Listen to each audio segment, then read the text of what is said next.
السلام علیکم ورحمۃ اللہ۔ الحمدللہ ثم الحمدللہ۔ آج ہم اللہ کے فضل سے سرکار مدینہ صلی اللہ علیہ وسلم کی نظر رحمت سے آج ایک تاریخی مسجد میں تشریف فرما ہے۔ مقام بدر کے مقام پر آج ہم الحمدللہ بدر کے مقام پر حاضر ہیں۔ بدر میں یہ وہ مسجد ہے، مسجد کا نام مسجد عریش ہے۔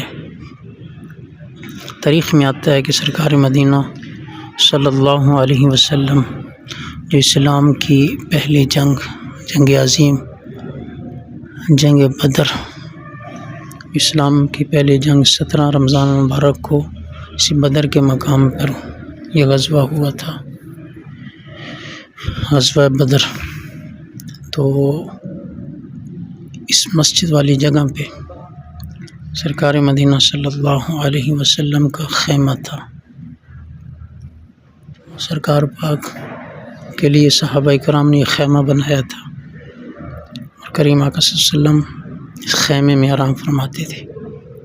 اور جب جنگ شروع ہوئی، سیدنا ابوبکر صدیق رضی اللہ تعالیٰ عنہ آپ اس خیمے کے باہر ڈیوٹی دے رہے تھے۔ تو آپ فرماتے ہیں جب جنگ شروع تھی تو کریم آقا صلی اللہ علیہ وسلم اس خیمے میں تشریف فرماتے، تو دیکھا کہ سرکار پاک کا سر سجدے میں ہے۔ کچھ دیر کے بعد پھر دیکھا سجدے میں سر ہے، اتنا لمبا سجدہ، اتنا لمبا سجدہ۔ تاریخ میں آتا ہے کہ سیدنا ابوبکر صدیق رضی اللہ تعالیٰ عنہ آپ فرماتے ہیں کہ میں سرکار مدینہ صلی اللہ علیہ وسلم کے قریب ہوا تو اللہ تعالیٰ نے تمام پردے ہٹا دیے۔ جب تمام پردے ہٹے تو آسمان سے اللہ کے فرشتے نازل ہو رہے ہیں۔ تو اس مقام پر اس جنگ میں اللہ کی فتح ہوئی، اسلام کی فتح ہوئی۔ اللہ نے فرشتوں کو بھیجا اور اسلام کی فتح ہوئی۔ تو یہاں پہ سرکار پاک کا خیمہ تھا، آج اسی مقام پر یہ مسجد ہے۔ مسجد کا نام ہے مسجد عریش، مسجد عریش اس کا نام ہے۔